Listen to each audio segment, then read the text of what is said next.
Oke, selamat sejahtera. Hari ini saya akan membentangkan slide saya yang bertajuk kesehatan reproduktif. Kita masuk pengenalan. Kesehatan reproduktif ini merupakan keadaan sehat daripada segi fizikal, mental, serta sosial, dan bukan hanya bebas daripada penyakit yang berkaitan dengan sistem reproduktif semata-mata, yaitu merangkumi kesehatan menyeluruh satu badan. Lepas itu, kesehatan reproduktif ini merupakan keupayaan pasangan suami istri untuk menjalinkan kehidupan seksual yang memuaskan dan selamat serta bebas membuat pilihan yang bertanggung jawab. Seterusnya, salah satu komponen penting yang terkandung dalam kesehatan reproduktif adalah kesehatan seksual, di mana keupayaan lelaki dan wanita melakukan hubungan seksual dengan bertanggung jawab serta selamat. Dan kesehatan reproduktif ini akan melahirkan keluarga yang sejahtera, di mana memastikan kesehatan keseluruhan sekeluarga. Seterusnya kita masuk kepada isu berkaitan kesehatan reproduktif. Data ini menunjukkan penyakit HIV dengan AIDS pada tahun 2011 hingga 2018 di Malaysia. Dalam data ini menunjukkan bilangan yang paling sedikit berkaitan dengan penyakit HIV dengan AIDS ini pada tahun 2010 dengan bilangan kes 3.080 orang.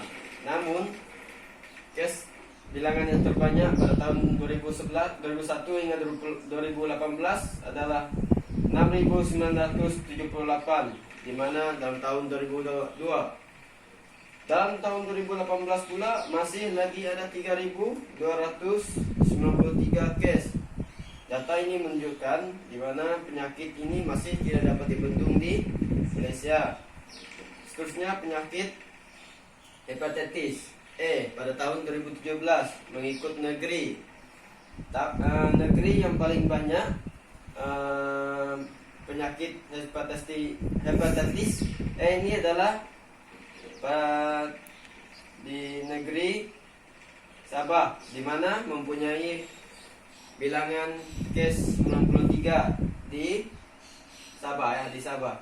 Oke, seterusnya kita masuk penyakit sifilis pada 2017 dan bilangan terbanyak pada negeri Selangor, yaitu mempunyai 663 kes, dan pada tahun 2017 mencatatkan 2.591 kes dalam satu tahun.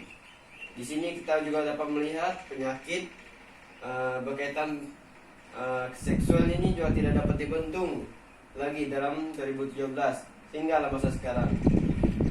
Seterusnya kita lihat pada faktor penyakit berjangkit berkaitan seksual ini berlaku. Yang pertama, hubungan seks yang tidak selamat. Contohnya mengadakan hubungan seks secara bebas, mengadakan hubungan seks lebih daripada satu pasangan dengan yang mengadakan seks sesuka hatilah.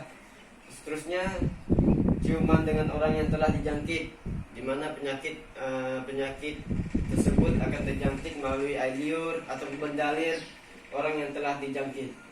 Seterusnya, menyentuh kawasan yang dijangkiti, contohnya di kemaluan, pada bagian mulut yang mempunyai bendalir yang memang sudah dijangkit.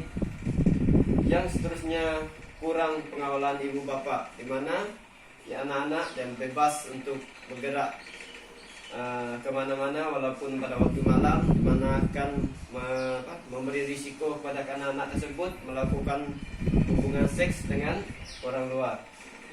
Seterusnya, ketidakpedulian masyarakat, di mana masyarakat dia tidak mengambil peduli dengan aktiviti-aktiviti golongan muda pada masa kini, walaupun mereka telah melihat ada gejala-gejala seksual secara bebas, tapi tidak melapor pada pihak yang berkuasa. Dengan keadaan ini dia akan lebih menyumbang kepada berlakunya seks secara bebas dan menyumbang pada berlakunya peningkatan penyakit berkaitan seksual. Oke, selepas waktu kita akan melihat pada langkah pencegahan. Antara langkah pencegahan yang disyorkan adalah elakkan diri daripada hubungan seks. Inilah yang paling selamat. Ini untuk golongan-golongan muda yang belum berkawin lah, elakkan daripada hubungan seks.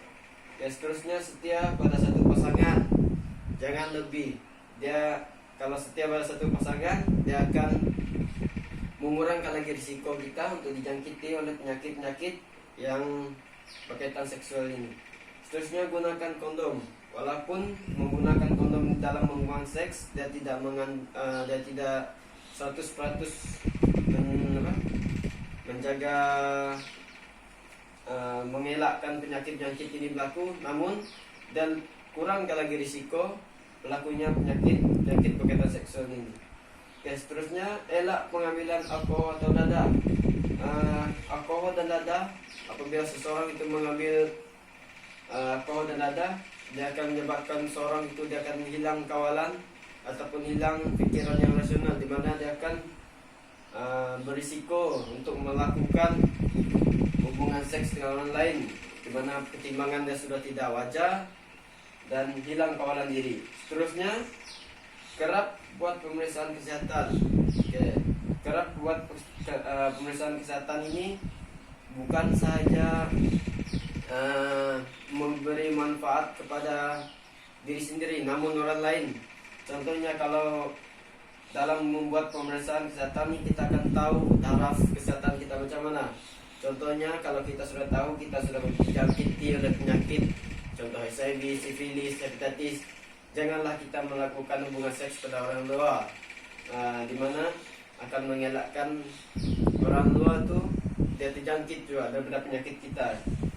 Jadi cadangan-cadangan ini, langkah-langkah pencegahan ini boleh diaplikasikan untuk mengelakkan diri kita ataupun orang lain dijangkiti oleh penyakit daripada penyakit seksual, hubungan seksual. Ya, seterusnya sekian itu saja.